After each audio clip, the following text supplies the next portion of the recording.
A couple other people can't make it, so Bob's gonna be late, Gail can't make it, and Mrs. Snyder can't make it, so I guess we got 3 people. Hi, Chad. Education Committee. Chad, you're the chairman, I guess. You're the highest ranking person on the committee since the other 2 aren't here, so if you want to open that. Sure, I guess we'll open it up and then turn it right back over to Dr. Stoker since Dr. Lunka's not here. It's an awesome responsibility, Chad. But. Right? Thank you very much. So we'll kick off the education agenda this evening with school updates for the start of 23-24 school year. So we'll go through each of the school buildings today and talk about some of the new things that students and families will see as our year starts. So Mr. Schneiderite was not able to be here with us this evening, so I'm going to kick off Peters Elementary School. He has a couple topics that I added up here for this evening. The first one is teachers at each grade level. So if you recall, last year we had a class size in kindergarten that was close to 150 students. We call that like a bubble class because it's bigger than what we typically have. That bubble class has now moved to first grade. So we needed to address class size with that bubble class. So that class that moved from kindergarten to first grade, we're actually going to move one of our kindergarten teachers with that class to first grade so that staff member was moved from kindergarten to first to lower the class sizes. So there'll be 6 kindergarten teachers, 6 first grade teachers, and 5 second grade teachers.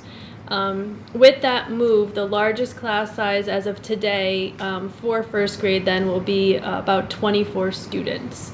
So that's what we're doing to try to keep class size down. I also spoke with my secretary this morning, who's our registrar, and we're nearing about 130 enrollments for kindergarten. So it's getting big, but it's not as big as it was last year. We're still down about 20 students from where we were last year. Next, there are some changes in the way that both Peters Elementary School and Slatington are running their encore classes for this coming school year. Staff are no longer going to be traveling from Slatington Elementary School in the morning to Peters in the afternoon. Instead, Dr. Butz, who is our health and phys ed teacher, will remain at Peters, and she'll be there all day and will be teaching a newly added first and second grade health class. So that's something new that we've added into the curriculum that Mr. Pine will be talking about a little bit later. Mrs. Warner, the art teacher, and Mr. Green, the librarian, will be spending full days at both buildings based on the 6-day rotation that we have. Mr. Green will spend 2 days of the 6 at Peters, and Mrs. Warner will spend 3 of the 6 days at Peters. And Mr. Briner will be talking a little bit more about that and what that looks like at Slatington. The last one is standards-based report cards. So Mr. Schneiderite wanted me to update you that the standards-based report cards are almost ready to go. There are some final cosmetic changes that are being worked out. Once those final touches are done, he'll be sending those out with his weekly board report so that you can kind of see the final product of those. Right now it's just simply aesthetic changes, commas, punctuation, that sort of thing, just to make sure that it looks the way that it should to go out to families. So teachers can access it. It's all in Power School. We will be doing some trainings for teachers so that they know how to access that and know how to use that. But they're pretty much ready to go, just final touches on those. Okay. Any questions on Peters? All right, Mr. Briner. Thanks, Dr. Stoker. Good evening, everyone. I'm going to be discussing the updates for Slatington. At Slatington, if you remember from last year, we had 6 home-based teachers at our 4th grade level, and then we had 4 home-based teachers at our 5th grade level. We're moving back to a 5-5-5-5, so 5 in every grade level. And with that, we are also taking the one special education inclusion teacher that we have and centralizing her in 5th grade. So one of the reasons why we did it at the beginning of last year is because we didn't have that person hired at the point in time. There was a need in 4th grade, tried to reduce class sizes in 4th grade. Now we have that person in place, and now we're looking at equalizing everything out in all the grade levels. So it puts that class size at 5th grade at about 25, 26. But again, we're also centralizing an inclusion teacher inside of that grade level to help with that. Similar to what Dr. Stoker said in terms of encores, we will have our encore teachers all day long this year. So Mr. Green, our librarian, will be at Slatington 4 days out of the 6-day cycle. Mrs. Warner, our art teacher, will be there 3 days out of the 6-day cycle, and we are bringing or stealing Dylan Hoffman from the middle school this year. And he will be with us all 6 days out of the 6-day cycle. And he will also be teaching a new health class, which Mr. Pine will speak about in a little bit later. And that class will be administered to 3rd through 6th grade, which is a welcome addition to the curriculum at Slatington. We're currently trying to finalize any schedules so that we can get student placement information out by next Monday. That's our goal. We have had not a large number, but a steady number of new enrollees, which is typical at this time of the year. So we should have everything finalized this week, and it should be going out next Monday.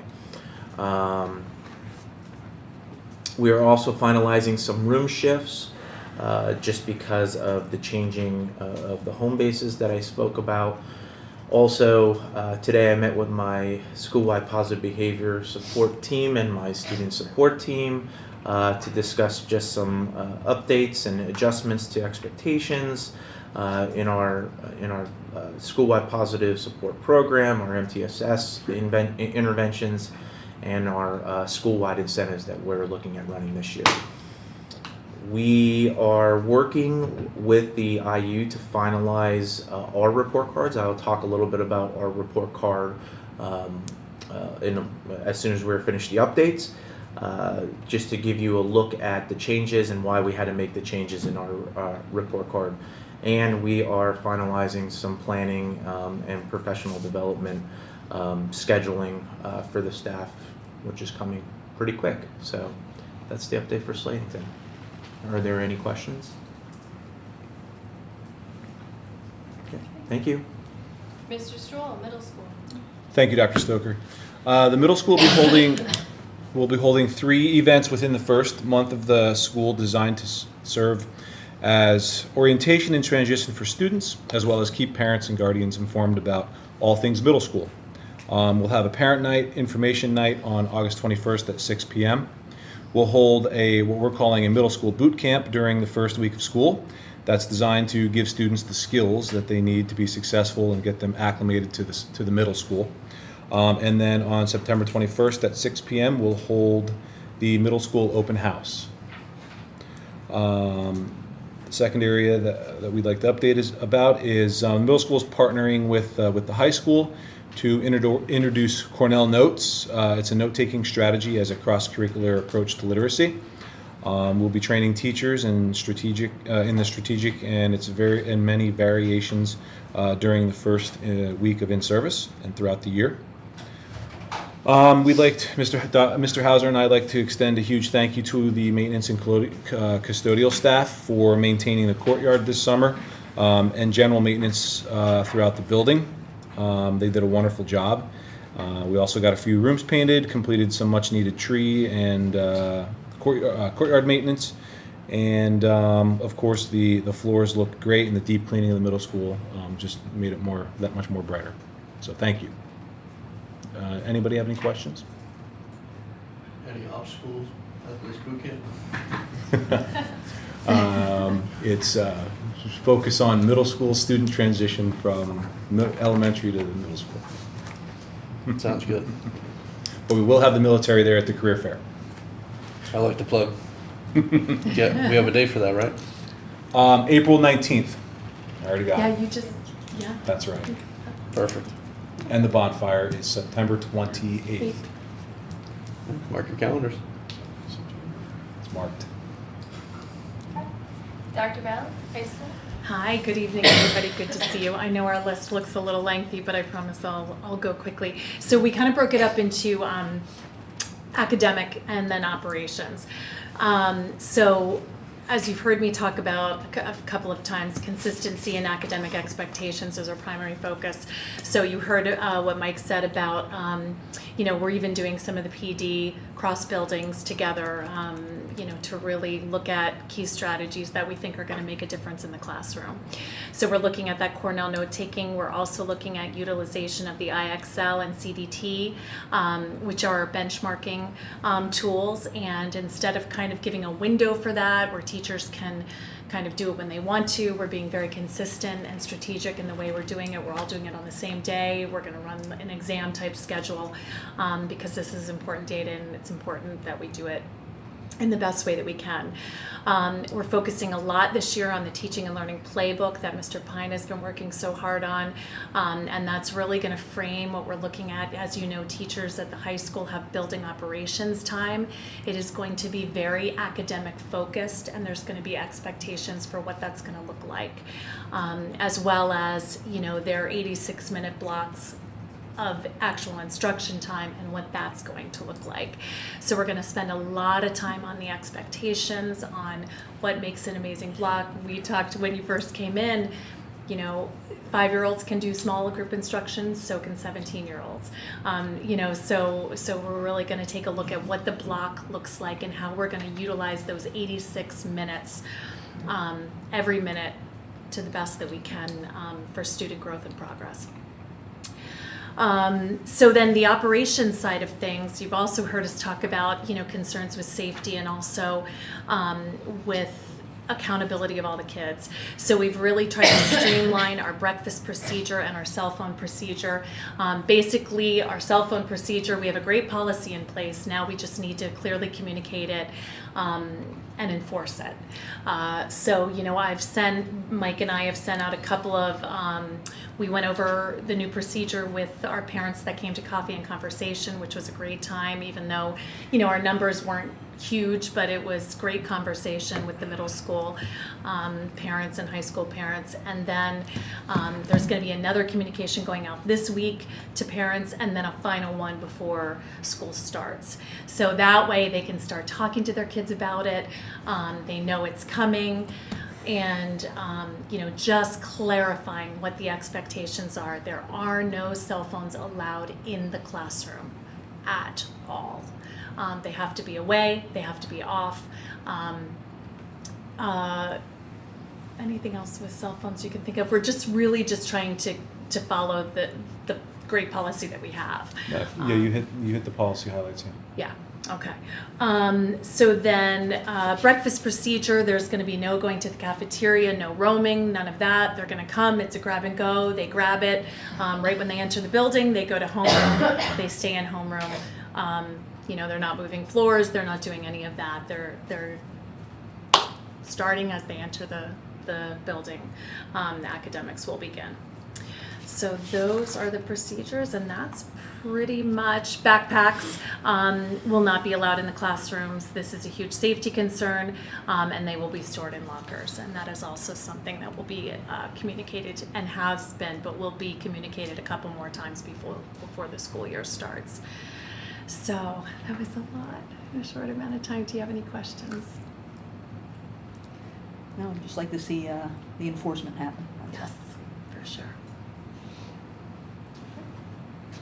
We'll transition into Slatington proposed report cards. Thank you, Dr. Stoker. So we at Slatington are updating our report card this year. It's not there's not a lot of huge changes, but there are some changes, and I wanted to explain why we had to make some of those changes. Dr. Stoker, if you wouldn't mind going to the next slide there. So the reasons for our changes is, as you know, we are moving to Canvas, and last year we used Canvas, obviously, but we are going to be using it more heavily as our learning management system this year, our LMS. And in doing so, we want to be able to use the feature associated with Canvas that syncs a Canvas course to a PowerSchool course. And so in order to be able to do that, you can only sync or link one course in Canvas to one course in PowerSchool. The problem that we had is that we gave grades for ELA or English, and then grades for reading. And so essentially what that looked like in the day is it was all kind of one class that was married together, but then it was kind of graded separately. And so in doing that, we had to take a look at how we are actually grading that, and what that was going to look like on the report card.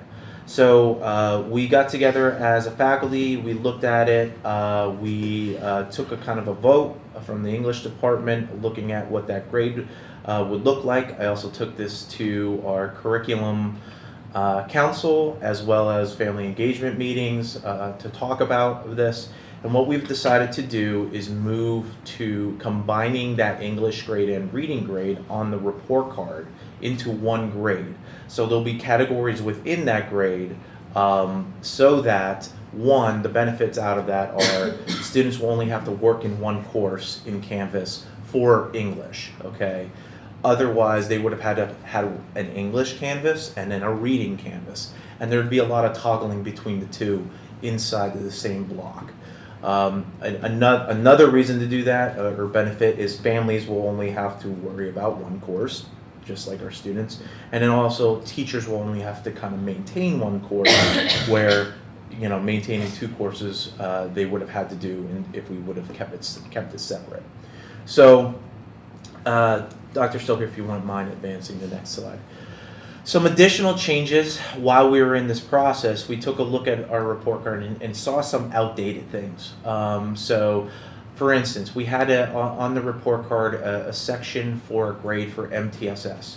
We haven't graded MTSS for a number of years, and what was happening was that was just coming home blank, because it was still on the report card. So we have removed that section specifically. Additionally, our Encore staff has adjusted their grading scale that they use in Encore classes to mirror what's happening at Peters. The current scale that they were using was at times a little confusing. For instance, they were using descriptors like letter descriptors. So that one of their descriptors was a D. And what it meant in Encore was the student is developing in that particular class, but a parent would read it and see, well, why does my child have a D when developing was still satisfactory? So we've kind of cleared some of that, those types of things up with that shift. And then we've also updated our student comments.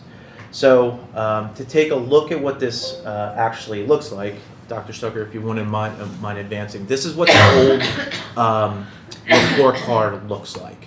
As you can see, there's an area up there at the top left for reading. This is the front of the report card. The area of the top for reading, then followed by English, and you can see MTSS ELA, and then there's mathematics and an MTSS math section. And the new report card will look like this, if Dr. Stoker, if you wouldn't mind advancing. As you can see, it combines English and reading and removes the MTSS sections. It also adjusts the specials area to make sure that we have all of our specials, including health, added on there, which would be a new course. So that has now been added as well. And Dr. Stoker, next slide, please. So this is what the back of the report card looked like. Previously, you'll see that the updated portion of the new report card looks very similar, except for the changes to the Encore grading scale. No, there's a seat here. There's one next to Sherry, too. There's one next to Sherry, too. So that, Dr. Stoker, would you mind just advancing to that next slide? And then this is just the updated changes on the back. On the next slide, I believe that this was sent out to you electronically. There's a link to the two-page updated report card as well. and what it will look like with the IU. We spoke with the IU late last week, and they were finalizing some scheduling things, and then they were going to be finalizing the report card, since we don't necessarily need it, to start the school year. We just need it in place by the end of the first market period. So those are the updates and changes to the Slatington report card. Are there any questions? Comments, concerns? Looks easier. Yeah, it's cleaner. We just cleaned some things up, and really just trying to marry practices with what we're doing in Canvas to so that we can utilize every feature that's accessible to us, really. Thank you, Mr. Greiner. Thank you. Mr. Hine. Health curriculum. So as was already alluded to, with the addition of the health classes running first grade through sixth grade, Ms. Butz brought to us as the department chair for the health and PE department a program called Health Smart at the beginning of the summer. We reviewed that over the course of the summer. It comes in at a very reasonable price, and so we are recommending that we move forward and we purchase that Health Smart. So just to go over again, because I know it's not linked in there, the price that we're looking at is $2,757. Unfortunately, the bulk of that will be taken on by Slatington Elementary, just because the program becomes more robust as the years go on and includes workbooks. But we were able to, through the use of Title III funds, offset some other costs for both buildings in order to support this. So, are there any questions? Is that a one-time fee or is that a recurring annual? Yeah, that's a good question. So yeah, so our intention right now is with the $2,757, we'll be able to buy a grade level's worth of the workbooks, and we'll obviously also have the teacher materials, which is essentially a binder with PDFs and things like that for them to use as slide decks. So our intention will be for Ms. Butz and Dylan, or Dr. Butz and Dylan, to work on developing our own in-house curriculum during that time. So we're going to use classroom sets, which means that we should get at least 3, if not 4 years out of them, because the students will only have health once every 6 days. And so within that 3 years, we'll be looking to make this a non-recurring cost. Yeah.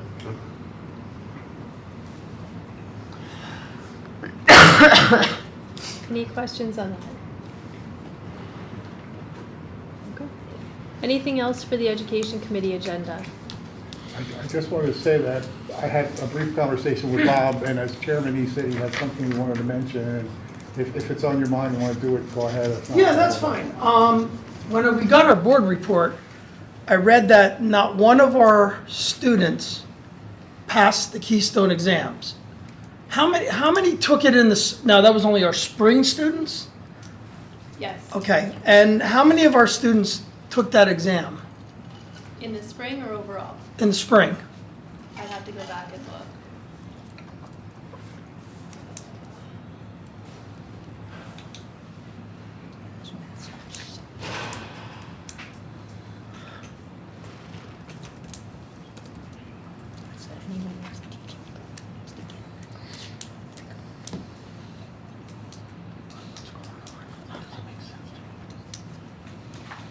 Get out of the damn office.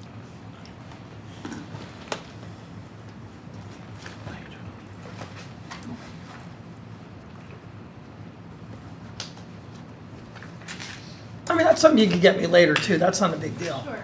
It's just a major concern that I have, and what's going on. I mean, I know our test scores we have a long way to go, but when I saw that, I thought that was rather shocking. And the only reason I say that is, it's like the Keystone exam is like the final exam.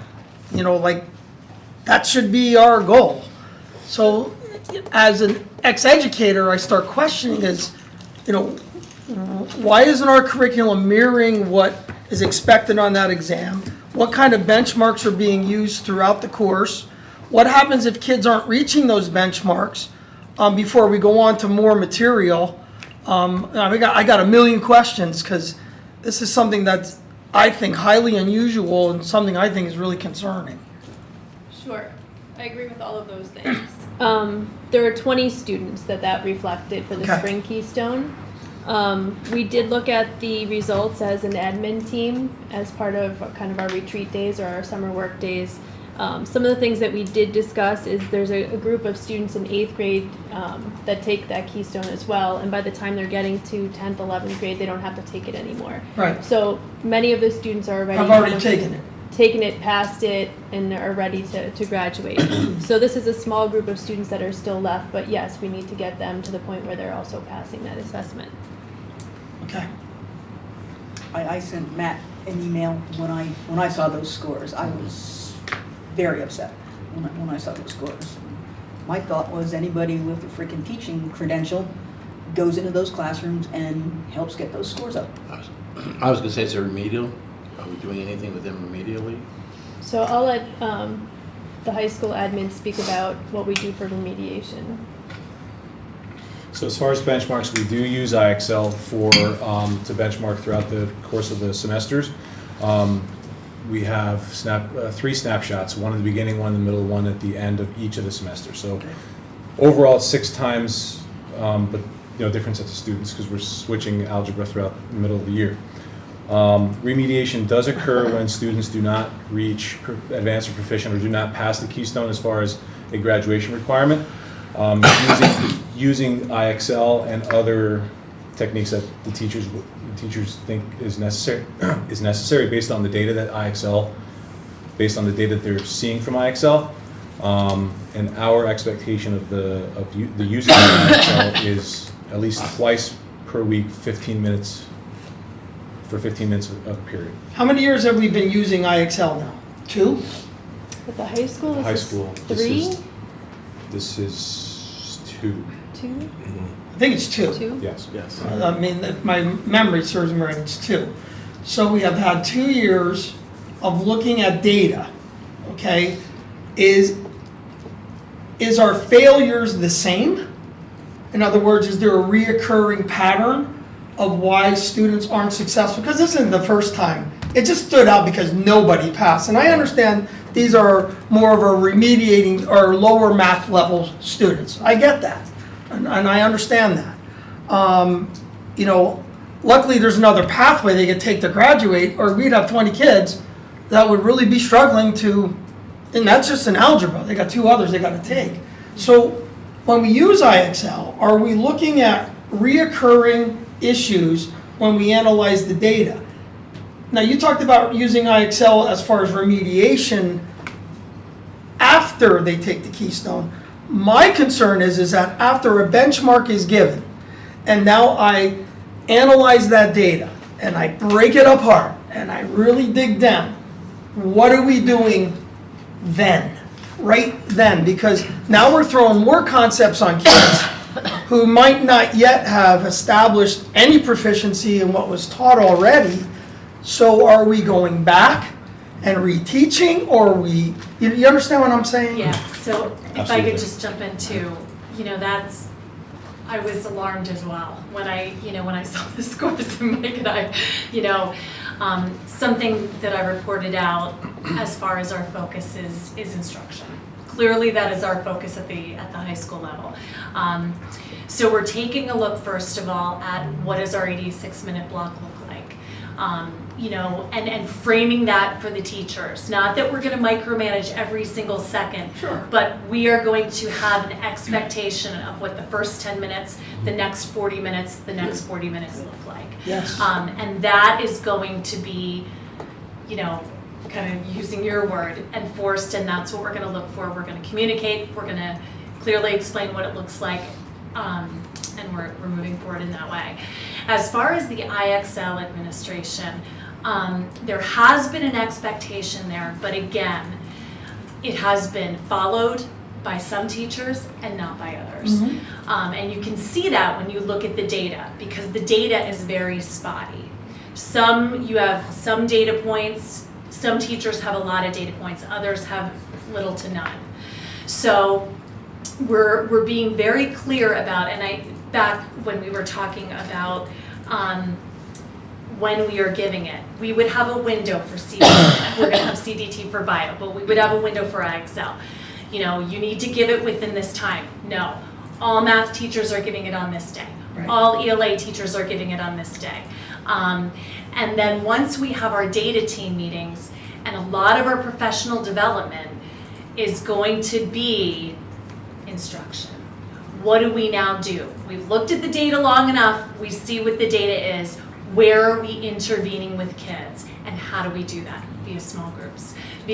So these are the key things we're looking for and expecting when we walk into these classrooms. And so that leads us to the building operations time, which we know that these high school teachers have. They have more than 43 minutes.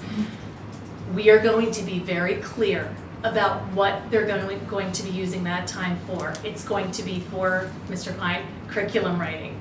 It is going to be for, so that leads us to, we don't have common assessments in many of these. That's what they're going to be doing during building ops time.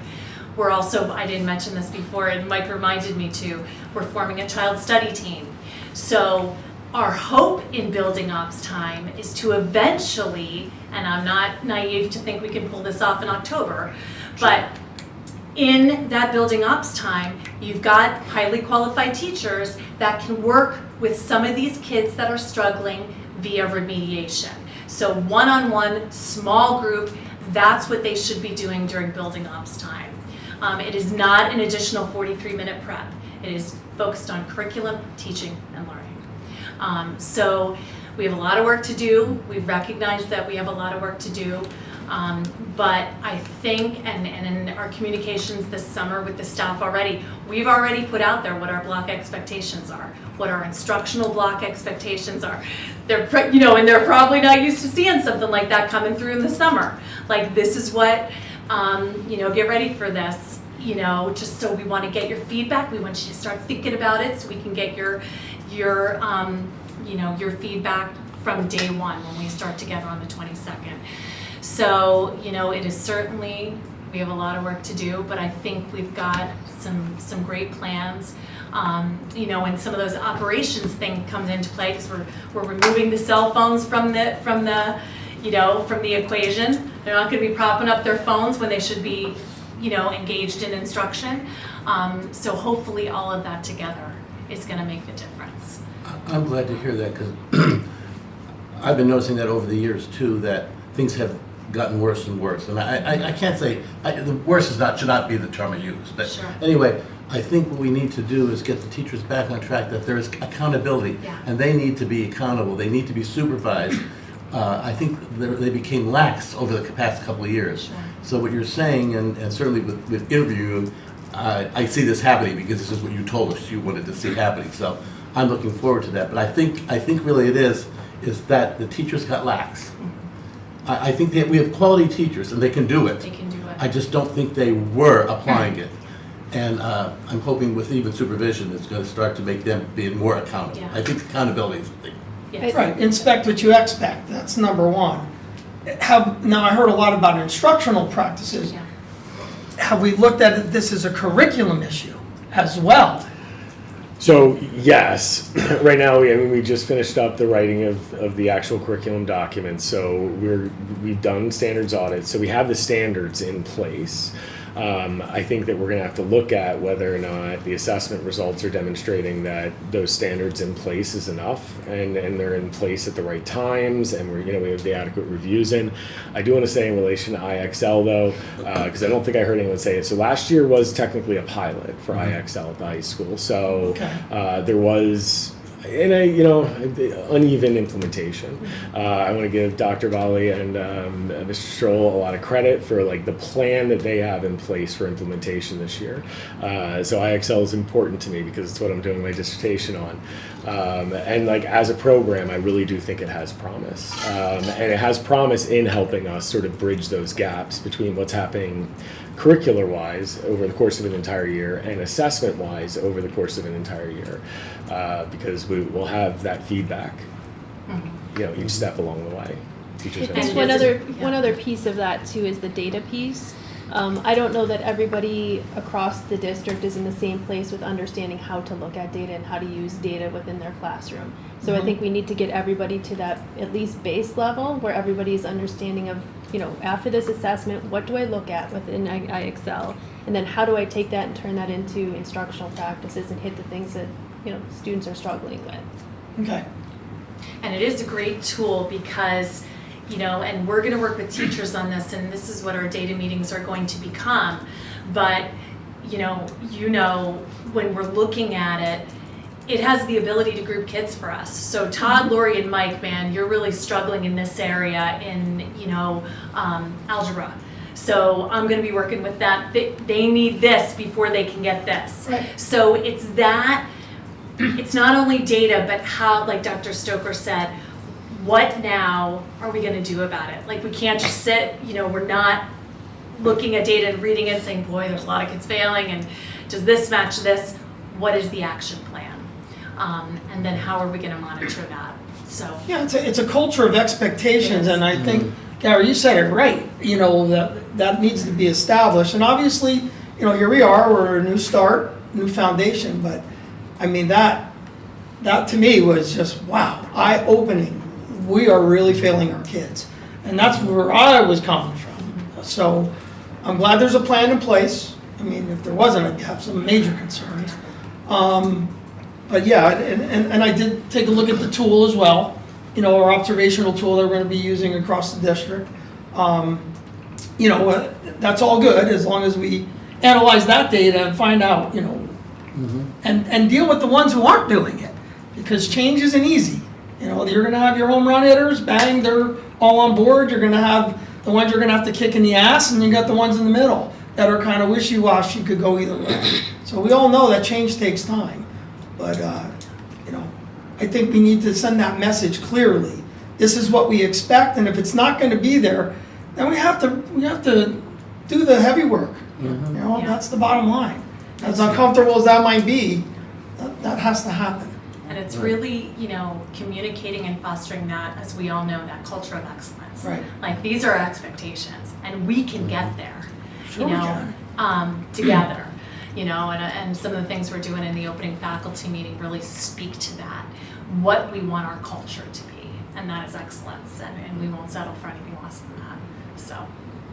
Well, I think that's what we're striving for, academic leadership from our admin team, that setting that tone. And once that's set, everybody falls into place eventually. So. Mr. Kern, to answer your other question, 25% of the students in the winter in algebra were proficient or advanced. So 75% were not. Correct. Okay. And so overall for the year, because there were exactly 100 students who tested, so say it was like 120, so about 20% overall for the year. Okay. But again, just to remind everybody, we measure the cohort. So 11th grade is when that becomes, Sure. What's reported. Well, we would expect our high flyers to pass the keystone right away anyway, no matter what grade they are taking it in. I would expect that. Yeah. Just to sew it up, and I think I've had conversations with several board members, and grades, passing grades, what's happening in the classroom is becoming more and more and more of a concern all the time.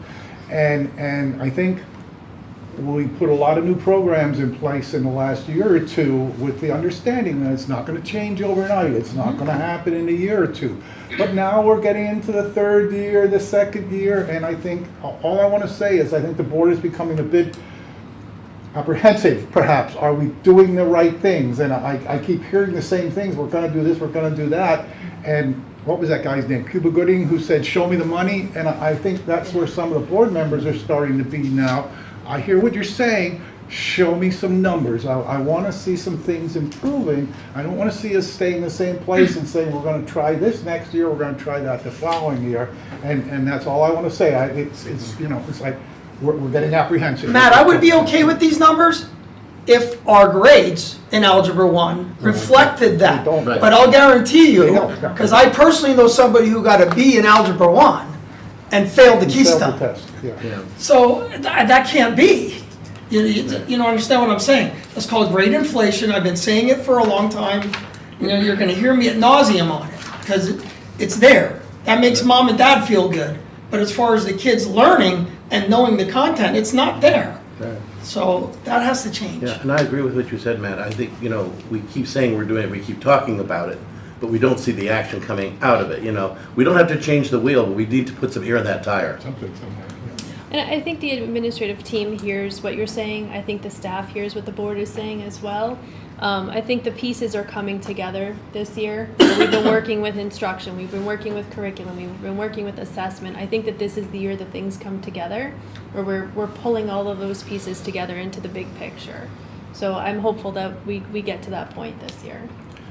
And I just want to say, so the middle school actually, which is in their third year of using IXL, has seen results, particularly in math. So I would expect that will continue. And actually, one of the things that is part of my research is that IXL will close that gap, because every week, every day, you're going to have in your face, what your students' proficiency levels are. And that's going to force the issue a lot more than 4 times a year, once a year of grade disparities and things like that. So, Yeah, I just think it's expectations. Yeah. We've got to say, this is what it has to be. You know what? Time, not anymore, I'm done. Yeah, I think we beat that one for tonight. Thank you, everyone. Appreciate it. Anything else for the education committee? You want to close? Oh, we're on the open, I don't know. You want me? Oh, you didn't? All right, Actually, Chad opened it, so. all right, I'll close it, Chad, if that's all right. And we'll move on to, where are we going next? A policy. Hey, Chad, you get another one. You go. All right, so I guess we'll open up the policy meeting and hand it right back over to Dr. Stoker again. Thank you. We have a pretty short policy committee agenda this evening. We just have one policy on here. This is a policy that's been brought back to committee a couple times, and we continue to make revisions on this.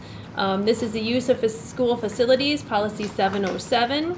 It was originally recommended that this policy be opened up again by a community member. It was discussed in May, and we were asked, administration was asked to revise it so that we prioritize students over adults when giving facility usage. We brought that policy back with some changes, and then we discussed further prioritization of Northern Lehigh students versus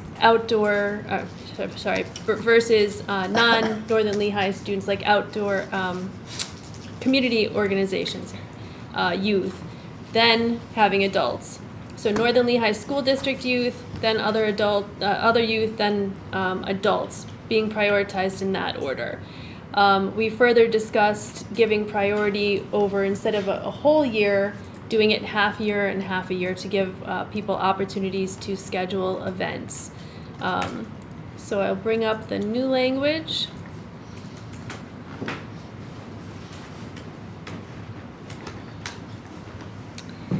What you see here in green is what the original language was revised to be. The things that you see in red are the updates since the last time that we updated it, for, I believe it was last month before in June. So you'll see the changes there. I'll just give you a minute to read through that. So we prioritize Northern Lehigh School first, then outside youth, then adults.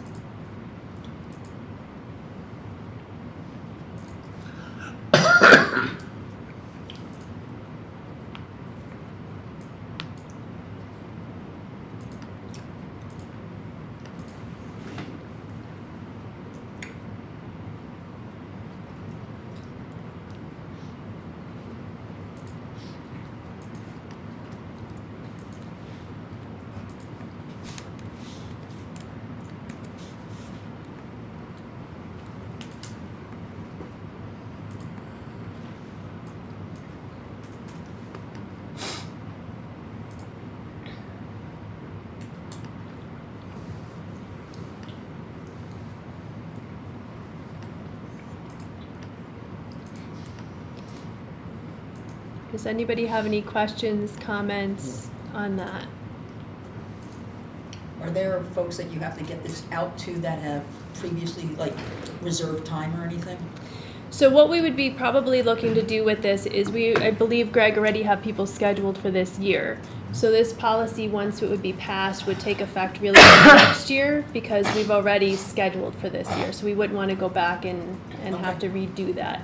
So it would take effect for the next school year. Okay. Oh, I think it's good. Yeah. Is everybody comfortable with that? I think it's important that we recognize that youth, no matter where it is, comes first. That's important. Yep. Okay. So do the committee members board members, approve this going to a reading at the next board level? With the understanding that it would take effect for 24-25.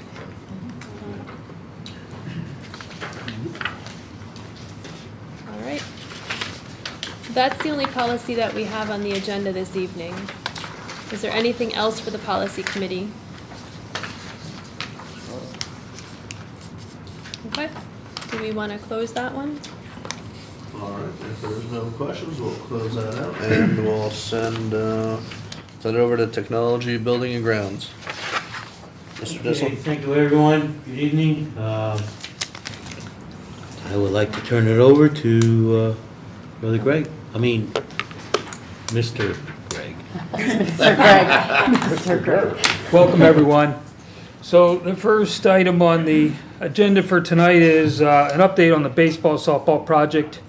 So I'm going to run us through the quick outline of where we started and where we're ending at. On June 29th, ELA Sport had their first meeting with the Conservation Office.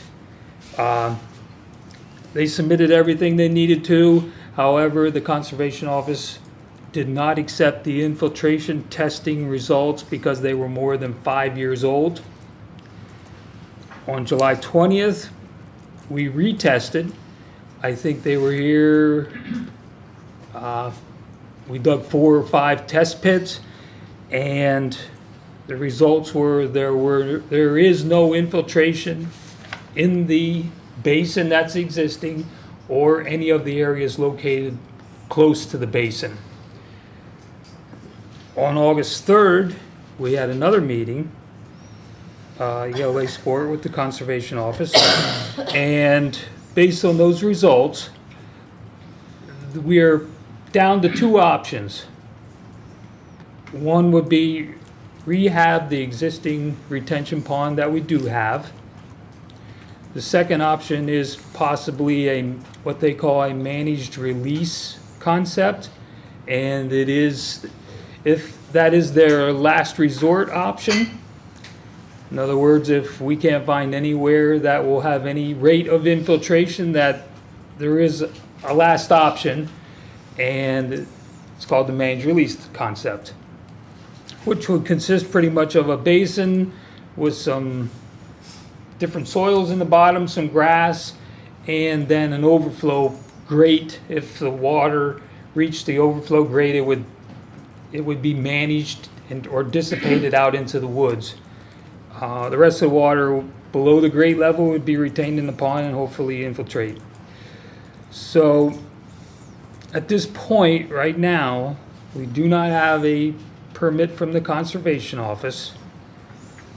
They are requiring more testing to see if there is any other location that has some rate of infiltration before they decide which direction we're going to go. So at this point, there's more testing, more infiltration testing that the conservation is requiring, and given the length of time to do the testing and then get another date set for the Conservation Office, it pushes the start date too far into the fall or beyond the grass growing period.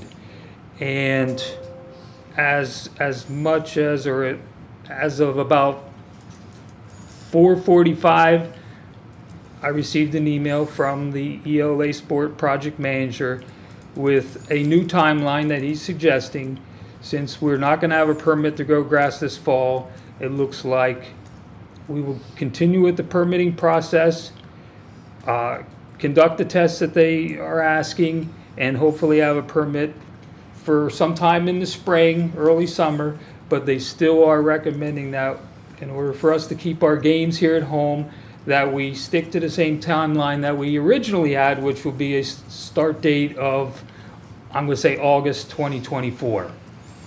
So that's all I really have to share at this time, but it doesn't look like this baseball project is gonna have a permit in place to grow grass this summer, or this fall.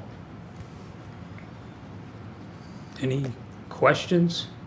When more information is available, we'll share it out, but at this point, the timeline pushes us too far past the grass growing season in the fall. Questions? Is there a cost associated with any of those remediation plans? So we do have an email from ELA Sports that it could be, now these are only estimates because we don't know what, if we need to make the basin bigger or what needs to be done. But I'm gonna say prior to going into the August 3rd meeting or right about that time, the last meeting, somewhere $50,000-$60,000 was the estimate to rehab the pond at that time. But knowing now that we have no infiltration, I don't know what those costs are. I don't know which direction we're gonna need to go. So I really don't have any other information, but we'll be sure to share it all out once we have it. Any questions?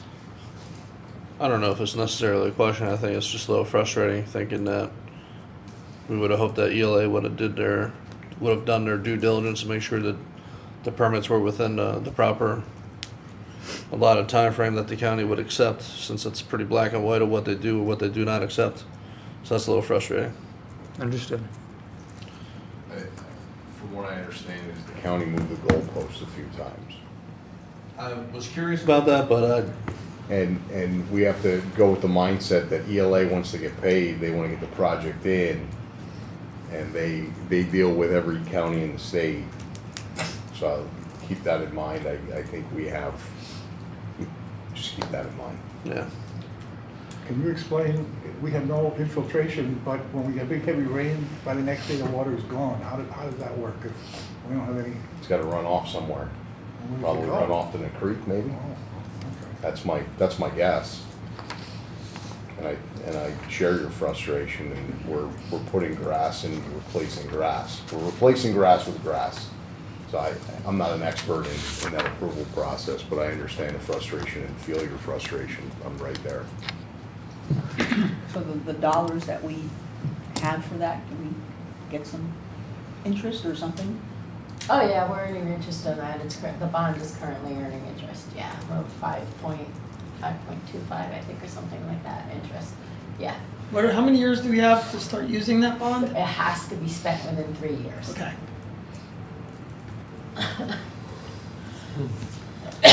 Now, I know the field was part of the project. Obviously, we had fencing and dugouts and all other things. But we're not able to go through with any of that, irregardless, until we have the field issue taken care of. Until we receive. So putting new dugouts is gonna affect infiltration of the dirt. Correct. Gotcha. I didn't know we moved to California, but apparently we did. Love the red tape.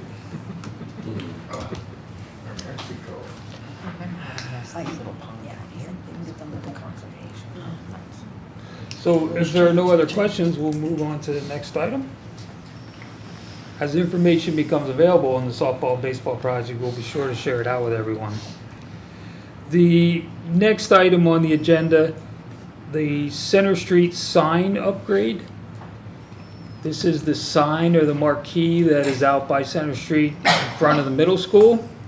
We have talked about this for quite a few years of hopefully upgrading this to an LED sign that would have a wireless connection. We could put all kinds of alerts that would be appropriate for everyone to know about, upcoming events. So we received 3 quotes from 3 different vendors, and we're recommending the Bartish Signs quote. That is, it's was attached electronically, the quote was. But it would fit within the same framework that's out there. There'd be a top section that measures 18 inches in height by 96 inches long. In that box, it's backlit with LED lights, and it would say Northern Lehigh School District on both sides. And then the message board itself is 2-sided, and it measures 41 inches by 7 foot, and it fits between the 2 brick pillars that are out there. Has a 5-year warranty on parts. The only thing that we would need was an IP address to be able to access it and update it. And funds for this project would come from Esser's grant. So there was $50,000 set aside for this project. The cost of the sign is $42,897.83. Are there any questions about the sign? Timeframe for having it ready? Hopefully, we'd have it in place by the end of September. That's still 4 to 6 weeks lead time, so. And we were hoping, if the board was in favor, that we could move forward with it and have an agenda item for this coming board meeting. Questions? It's my understanding, go ahead. No, my only concern, I think it's a great idea. My only concern is, obviously its LED is gonna be brighter. So would it be possible to have like an auto shut off certain hours at night so neighbors aren't being blasted by We light at 3 in the morning? We were in touch with our codes guy in the borough, and he recommended, and I don't know if it's a borough ordinance or not, but he recommended that, strongly recommended maybe, that it go into a dimming phase. So it would be, I'm gonna call it half as bright from 9 p.m. to 7 a.m., something like that. It's programmable to do that, so it would dim. The other request from the borough was that the sign not change displays faster than every 8 seconds. So whatever we put on there would be on there at least 8 seconds. That's all programmable as well. We could put it on for 30 seconds, so whatever we want. So it meets all the borough's guidelines for installation.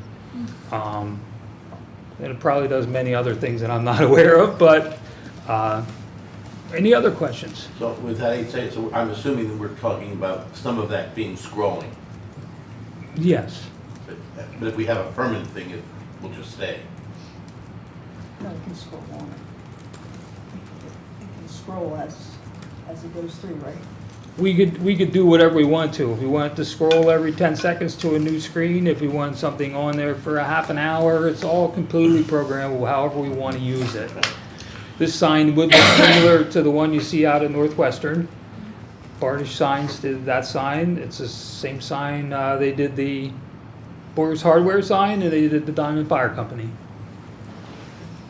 Are there any neighbors that you would want to let them know ahead of time? I mean, I don't know exactly how many would be in the way. Is it just one? Our- Peters. Just be the one house. Yeah, the Peters right there in the corner. Yeah. It's pretty far away. Okay. I would agree. And I know him. We've talked in the past, property lines, stuff like that. So, if there was a concern, the sign is completely programmable, dimmable. We could even turn it off at night if we need to. So all those functions are there. I'm fine with it. And Greg, just so I understand, I think I heard it before, but the first bid, even though it was lower, did not meet specifications. Is that? That's correct. There were 3 bids. One did not meet the specifications. One of them would not even release us a drawing what it would even look like without a commitment first. And Bartish Signs is the only bid that is a CoStar's bid as well. guess we're okay to have that? One more question here. What does our tech guy think about it? Well, these are signs that we researched probably a couple of years ago. We were looking at it, yeah, and from the tech point of view, we had no concerns about the sign. So, yeah, we're in support of it as well. All right. Thank you. We'll have a board agenda on Monday nights, for Monday night's meeting. And the last item on the Buildings and Grounds agenda was I want to extend one more time the offer for any board members who would like to tour any of our facilities with me and probably Mr. Link. Is there anyone else who's interested? I know Mr. Chrisman is. Gary, you're interested? Okay. Pretty much the same format we did last year. We'll pick some times, we'll walk through. Anyone else interested? Where we are to where we were and where we're gonna go to. Yeah, if the timing works out correct, I'd like to. Put my name on there too. Okay. Yeah, shoot us some dates and we'll go from there. Yeah. Yeah. So we got Gary, Donna, Rhonda, Chad. And we'll share it out, with everyone if anyone Yeah, wants to come. depends when it is. That's what it comes down Shoot to. out the dates and we can let you know. All right. I'm sure all of us would. Depending on- We'll include everyone with the dates and times, and if you Get the make dates it, on. that'd be awesome. Greg, going back to the sign, what will the protocols be for what gets placed on the sign? Like, who's gonna be in charge of that? You know, I'm having a company picnic in, Bob Kern's backyard. I want that on the sign. You know what I'm saying? So, $100, you can have Yeah, I there. so I Not hard.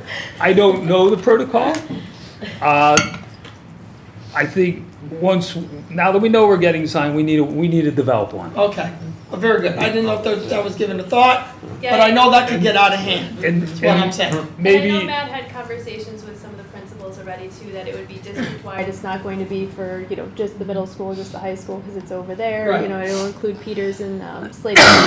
So there's been discussions, but we haven't developed a full protocol for that yet. Because when I was at Nazareth, we had one, and it was on our middle school property, and then all of a sudden I had youth groups contacting me, like, can we put this on? Can we? And then, it's like, whoa, time out here. So, so we kept it school district only, restricted. I didn't know what we were thinking, that's all I was saying.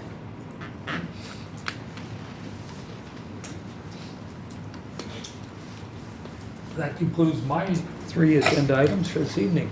See, passing on the technology here. All right, good evening, everybody. Good to see everybody back. What I have on for the agenda tonight is a transition of our website to Final Site. I did update the board in the board update, but just to give a quick background, a few years ago, probably about 3 to 4 years ago, we developed a new website, and it was with our Blackboard, which is also what we use for our community outreach system, for our call system. Within this last year, Final Site acquired Blackboard. Okay, so now Blackboard K to 12 no longer exists. It's now Final Site. So I was informed by Final Site that our community outreach system that we currently use is going to stay the same. The platform that we use for community outreach will stay the same. That's not changing.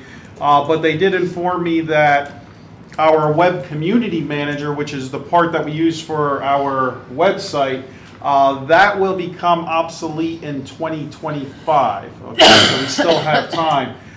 So what they did is the representative reached out to me, went over all this information, and what they would like us to do is they want us to move to their Final Site platform for our website. Okay, our community outreach would stay the same, and what they did is they provided us a quote, and what they're offering us if we sign, if we do a 3 or 5 year agreement at this point, they were offering us no setup costs. And also, they will also do the content moving of our current website to a new website for free.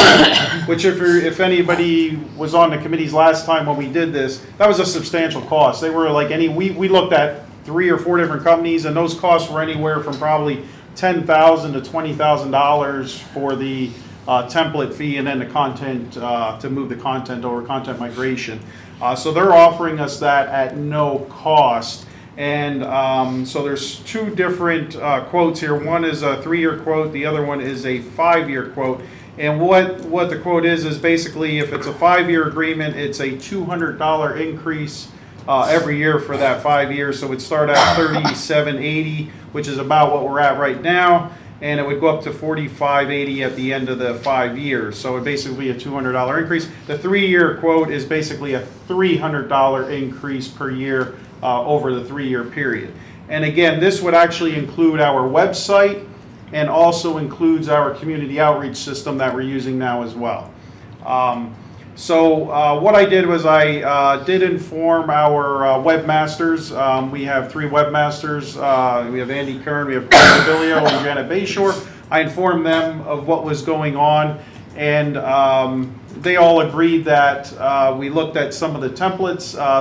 They are in favor of sticking with Final Site, which was Blackboard, because we do have a good relationship with them. But their concern was we don't want to change our structure of our website too much. It's going to look different because the templates are different.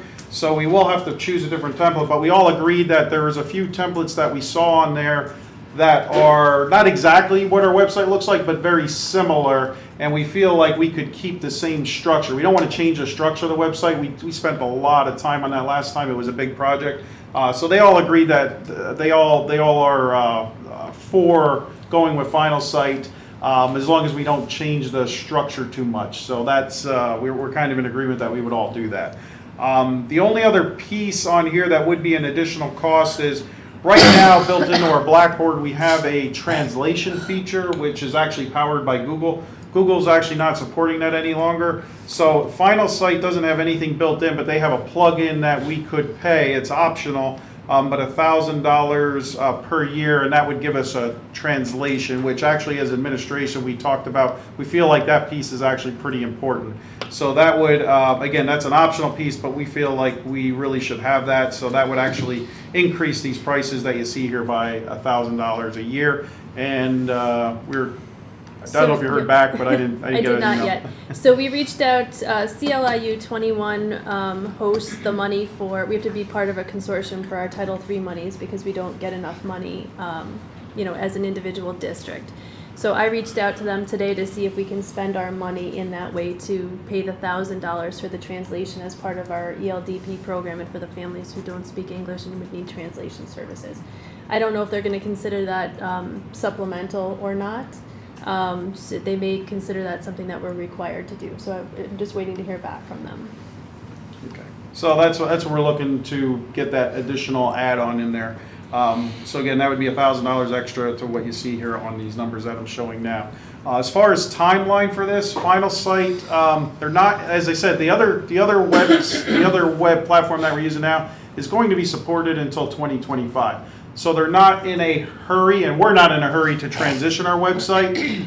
What I was looking at when I emailed our webmasters for a timeline, we would like to start working on this year, like maybe later in the year, sometime in the spring, where we would do the transition, and then we would roll out our new website probably August 1st of next year. That's what we did last time. We launched it in August 1st. It seemed, then it coincides with the beginning of the school year for parents to start seeing the new look. So that's what I would look at as far as a timeline for something like this. So basically what we're asking is, we're asking if the board would allow us to put this forward to the board meeting next week, for a vote to see if this is something that the board would do forward. And if we don't go with this platform, what we would do then is within the next year we would have to go through a process where we're looking at 3 or 4 different companies and go through that process again. But I think we all agreed that we would rather just stay with Final Site. So. Anyway, does anybody have any questions about this? Is the first year cost the same, whether you choose the 3-year or the 5-year?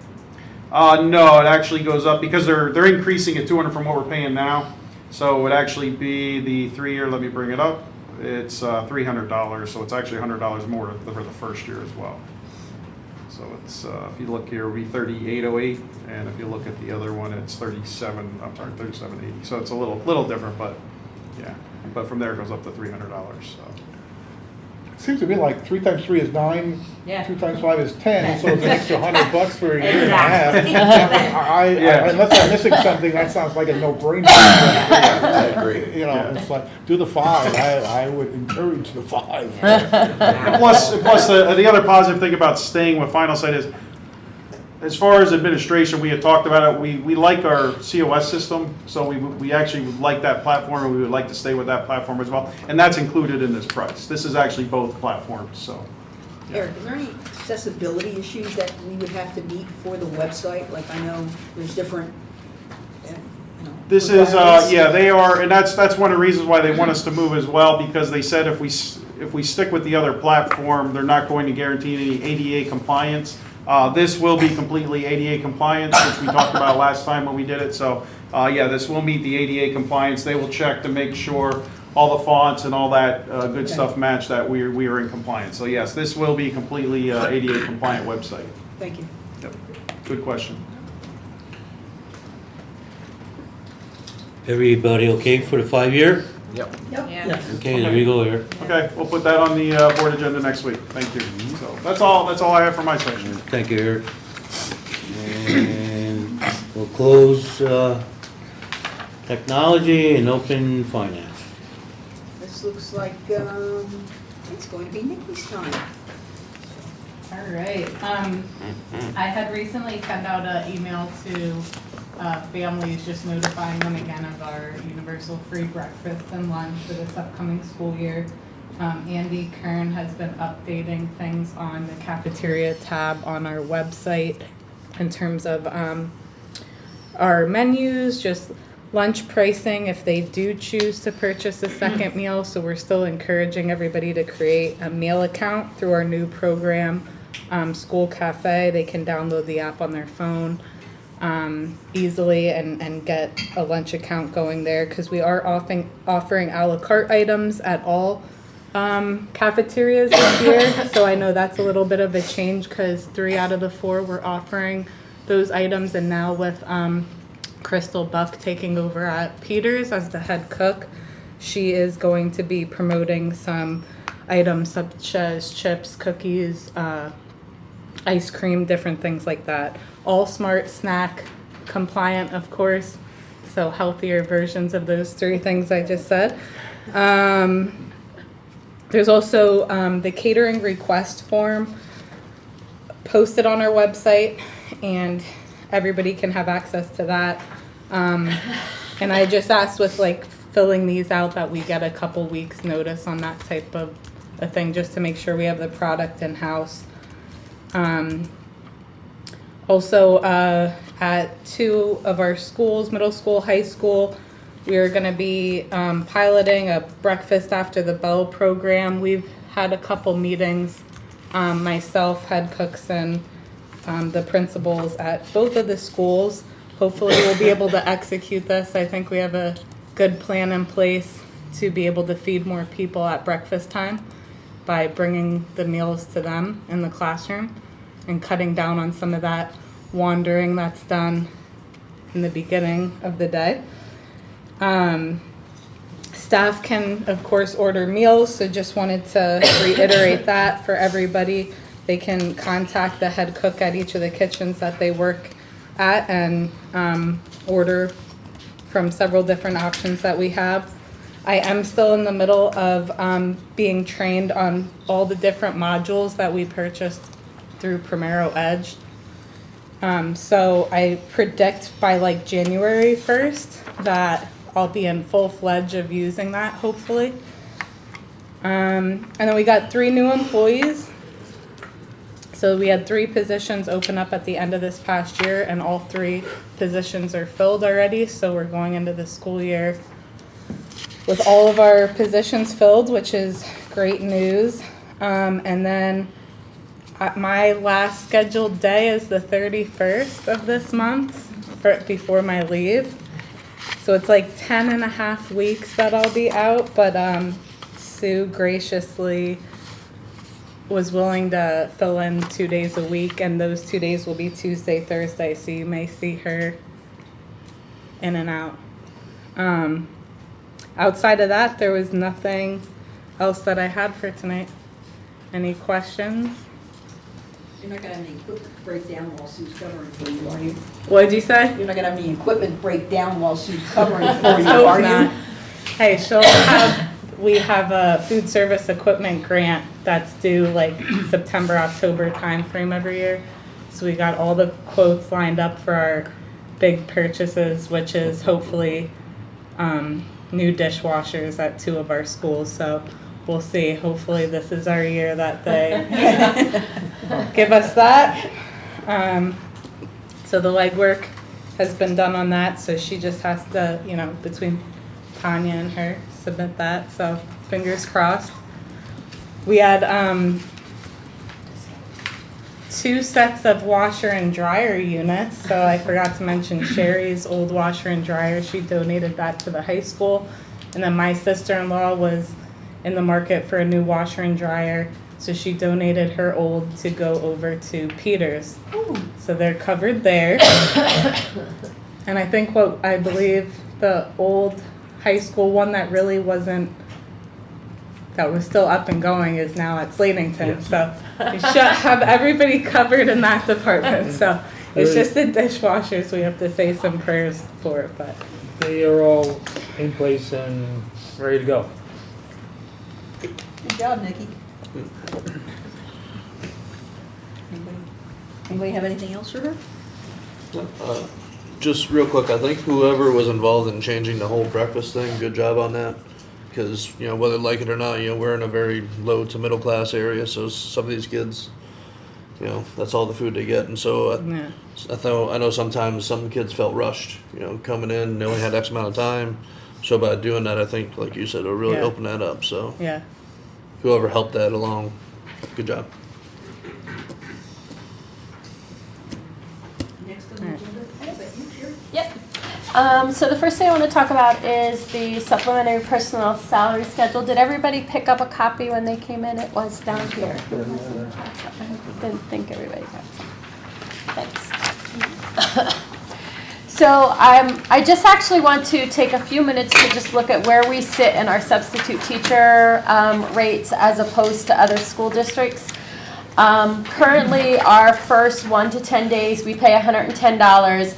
And from day 11 on, we pay $120. That $120, you can see, has been flat for the last 5 years. The $110, we did go from $100 to $110 about 3 years ago, to actually 2 years ago. So just in relationship, Catasauqua also starts at $110 and they go up to the $120. Lehighton is the same exact way, and Palmerton also. Then when we look at Northwestern, Northwestern's low end is $121. They pay their high end $149. Parkland pays $125. Their high end is $135.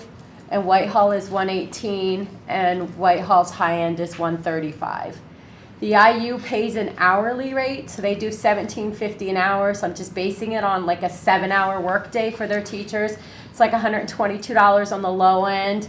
When they get into the 21 to 70 day period, which is around what our middle tier is, that's $133 a day. I'm kind of recommending that we look at bumping that slightly just to get us up to some of the other school districts. I have had a couple substitute teachers call me, say, I've been at the top rate of 120 for the last 5 years now. Are we considering raising this a little bit? Obviously, it's somebody who looks at Parkland and other places, and they're getting more money over there. I would be okay staging it in if we did like $5 for each one of the tiers this year and another $5 next year, and stage it in to get us to like 130 on that high end in like next year. If the board is in agreement with that, I will look at putting that, or if there's discussion that wants to be had, I'm willing to listen. I have a question. Sure. In the teacher's contract, Yes. is 110 specifically mentioned, or will that affect that amount? Because I believe it was 110 if they did it before March 31st? Right, and that's a specific Okay. dollar amount. All right, so won't it's be- not connected to No. this at all? No, Okay, it all right. specifically says 110, I'm almost positive. Yes, it does, it's specific Specifically numbers. says Okay. 110. All right. I Yeah. could say that word right, yes. Yeah,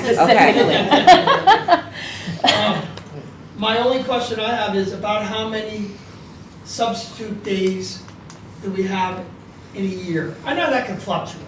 But Yeah. if we look at our trends, like, what are we looking, how many days are we looking at? Yeah, 200? Yeah, I wouldn't say there's too many more. I would say somewhere between probably 2 and 250 at the most. Yeah. I have one para here that does a lot because she'll do like half days for a lot of those teachers out of Peters that take half days. You can't find a sub for a half a day. So she'll come in and do her para work for the part of the day, and then the other half a day she'll go in those sub teaching positions. So if we go up $5, we're looking at 10 grand. Yeah. And, you know, if we go, you wanna phase it in, Yeah, you wanna do so it? so you're talking I'm talking like $5 on each tier this year, $5 addition next year. So it would take the 110 to 115 this year. Next year it would go to 120. So then we'd be at 125 this year, 130 then next year on the high end.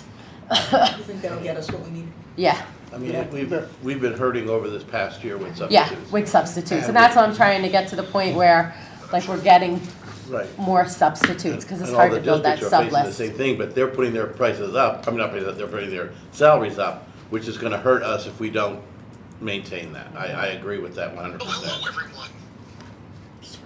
I think that's That's the obvious okay. question, if we can get people for this, why raise it, but we can't, so. Right, well, that's the point. reality. Right, and honestly, if you're looking at 200 times that we pay 200 people total for subs in a year's time at $5 additional for a day, it's $1,000. Right. So it's not a lot of money at all, and it just gives them a little bit more. And like I said, as You long can as tell why I would fail the algebra. That's okay. But as long as you I think like we your can get math better. people with that dollar amount, that's. Yeah, Yikes. yeah, and that's why I said I think climbing into it. And the other thing that I have to watch is we can't get too close to that 150 for our permanent subs, or we're now going to look at we have to Raise that. think about raising that Yeah. permanent sub rate. So ending at 130 for the high end the next year, and then 150 still for our permanent subs. I think that's still a $20 leadway between the two. It's not a bad deal.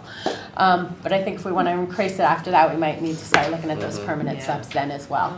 I'm for it. So you're talking about moving the people in the yellow, not the other ones, correct? Correct. The 110 will go to 115. And then It's just the 1, 2, 3, 4, 5 that are in yellow. Yep, I didn't talk about the bottom 3 yet. Those are sub that are hourly rates for our custodial maintenance and stuff, so I want to talk about those as well. I'm just talking right now about the top 2, the teachers. So it's 110 and 125 is what we'll jump to. 115, I'm sorry. 115 and 125. Just for purposes of discussion, does anyone have a problem going 10 next year? I don't know. It's so little amount of money. I don't have an issue with It's it. another 10,000, oh no, it's only $1,000. I deserve that. That's what I'm talking about. All right. Are you talking going 120? 120 and 130. No, I think we need to be up there because it's hard to get them. I agree. It is hard to get them. And if you find out we need to do the extra 5 Right. to get the quality, Now, I say go 10 right away. that's why I'm saying that, you Right now know, it's so like a that foreign body. way, if we can have someone and they know what they're gonna get, let's keep it. Yeah, Let's keep it. I'm fine with it. Like I said, it's not a lot of money, so Yeah, I agree. I do not have an Go issue with with it. it at all. Do the 10. Okay. If it helps, it helps. All right. So then the other one I want to just take a quick look at is our substitute I don't know paras. if we have your anonymous What? hearing on that. I know a couple Oh, I'm people sorry. said yes. I don't know thought about there the guys was. down here. Sorry. Chad, you okay? I'm good with it. All good? Okay, good. I'm sorry. I didn't All right. want to supplement you there, I but. saw their heads nodding. I did, and that's why I didn't want to get into a. Then you're doing the 120, 130, correct? 120, 130. Okay. And then the other ones, we have our substitute aides, our custodians, and our cafeteria workers. When I look at, I also compared them this year as well. Our paras and our food services are at 12. Our custodian is at 13. All other custodians, I will tell you, Palmerton is at 10, Parkland is at 13, and Lehighton is at 10.25. The other Catasauqua, CLIU, and Whitehall Copley are all at 15. I know Greg still has a hard time finding substitutes, real hard time finding substitutes. I think he We're has. dealing with a limited number of people here. Yes. I Yeah. would say 15, and without even an argument. Honestly, he's got one person that he is on his sub list. So if we can bump that up a little bit more to get him more subs, I think he needs the help.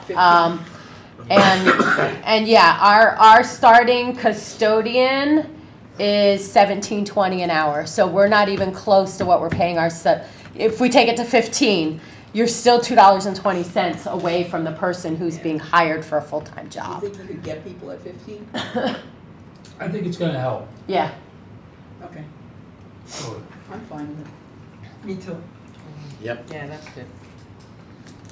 Agreement? Yeah, that's good. I mean, 'cause you're can't go much higher. 'cause Yeah. Right. I don't think it would. I gotta be careful of what his, His. correct, exactly, exactly. You didn't correct me right away. I didn't want to, I You didn't know either. I passed that. Oh, what the hell. I've got to go short. Now, Do you wanna Sherry, do the- Are we gonna do anything with the other two? Yep, so the paras, again, we're the same way. Lehighton is $10.52 an hour, Palmerton is $10 an hour, Whitehall Copley is $13.93, Parkland's at 20, Northwestern is at 16, CLIU is at $16.75.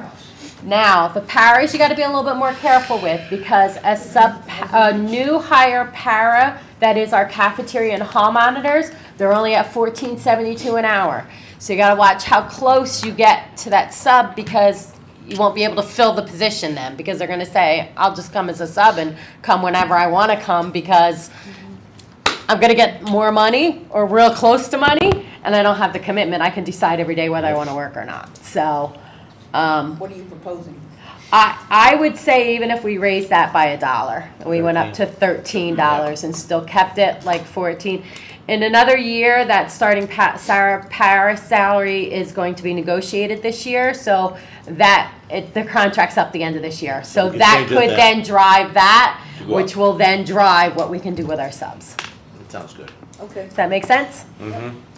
All right, so I would say look at paras for 13, custodians at 15. I would keep clerical the same as paras. They've always fallen on the same pay scale. I would do the clerical as 13 as well. And the food service, hers are currently at $14 an hour. I'm leaving this up to you because it's what you feel, you're the same way. You don't have any subs. Yeah. The Oh, I thought subs. the subs were still at 12. The subs are at 12 and your new hire's at 14. So do you want to think about increasing your sub rate or not? I think you should. If not 13, at least 12.50. Yeah. Yeah, good Yeah. point. Take her off the Not spot. 14, 12.50. but- Do I hear 13? Do you want to do, what do you want to do? 12.50 or 13? 13 sounds so much better than 12.50. I'm okay with that. I'm And good with that too. that's I'm the good with same that as what too. everybody else is done. Like all those have all been 12. Without subs anyway, but. Yeah, but maybe you can start driving some more subs coming in, Yeah. so. I'm good with that. Okay, 15 for custodians, 13 for everybody else. $115 for the substitute teachers, day 1 to day 10. And 11 days and over, we're at 130. Everybody in agreement? thought it Oh, was 120, 120, sorry, yeah. 120 and I 130. do have a question though. Mhm. Based on the fact that you're looking at raising the substitute custodian to 15, do you think you'll get any pushback from the LPNs, the subs? Because of the training required, that's the only. I'm reason gonna asking. say, and here's my feeling on this, at this point, I'm not concerned about that because we have a nurse that we pay through ESSER all of this year yet, and she's used that 5th nurse throughout the district. Okay. Like when we need her, she comes in and she works for us Okay. if a nurse calls off. So next year, Next that could year. be something we can look at for that as well. And you're right, that would be the one thing I would want to consider doing something with that, because they have a training that Okay, is associated alright, with it. okay. Yep. That's my stomach. I gotta go. All right, so if everybody's in agreement, I'll move that to the board for Go for agenda it. for Monday evening. Yep. And then the only other really quickly thing is, about an hour after my update went out, we do now have a state budget that was passed. Our special ed funding should, and our Ready to Learn funding from July should be in our bank by August 11th, they're telling me.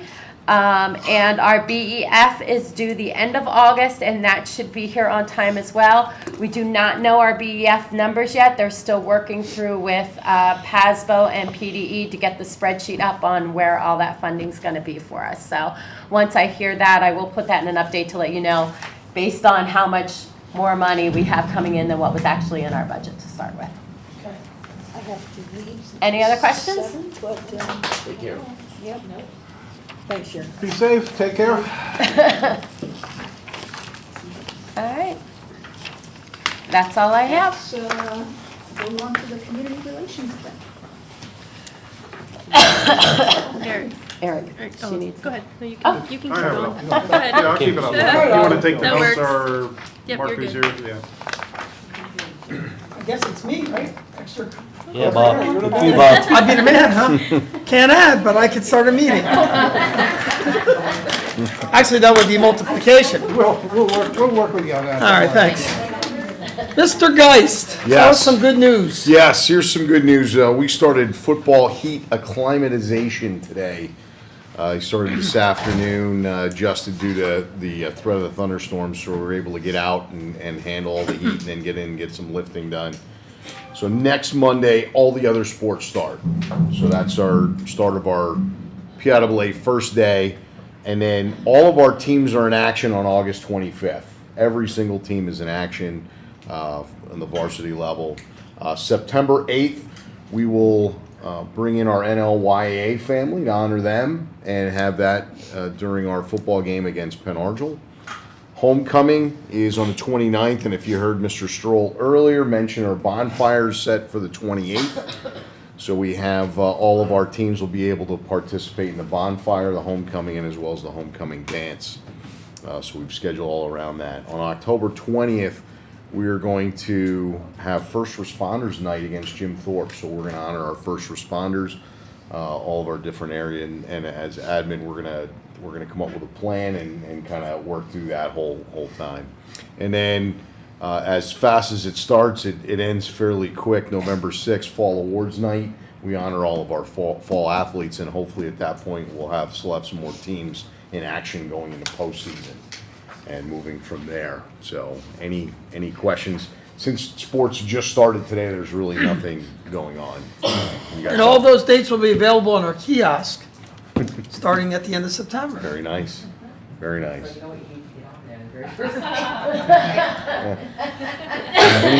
Any questions on those If it fits dates? in the protocols, I'm not sure. And then, from what I understand, the high school auditorium sound system update, Mr. Hill was gonna present, or discuss anything in that regards, our time. Yep, I got it. Pass that on to Dr. Singer. So we had a request from our theater group at the high school. We had upgraded some of our equipment a few years ago, and they're looking to continue that continue to upgrade the equipment. It's becoming dated. So we are going to be taking a look at it. Mr. Haas is going to be meeting with Center Stage tomorrow. And also Keystone, I believe you said, is coming tomorrow, and you're looking at potentially a third group to give us some recommendations about potential upgrades to that equipment that's in the high school auditorium. So more to come on that. Just right now, we're kind of in the planning stage of what that may look like. Any questions? We'll close Real quick extracurricular. Oh, we have a question. You mentioned about the career fair. What day was that again for April? April 19th. It's a Friday. That's a long time away. I just want to. I'm sure to you it's not a long time away, but it'll come here. For me. Lucky day. Anything else? No, I know, it's after the meeting. I didn't close it yet.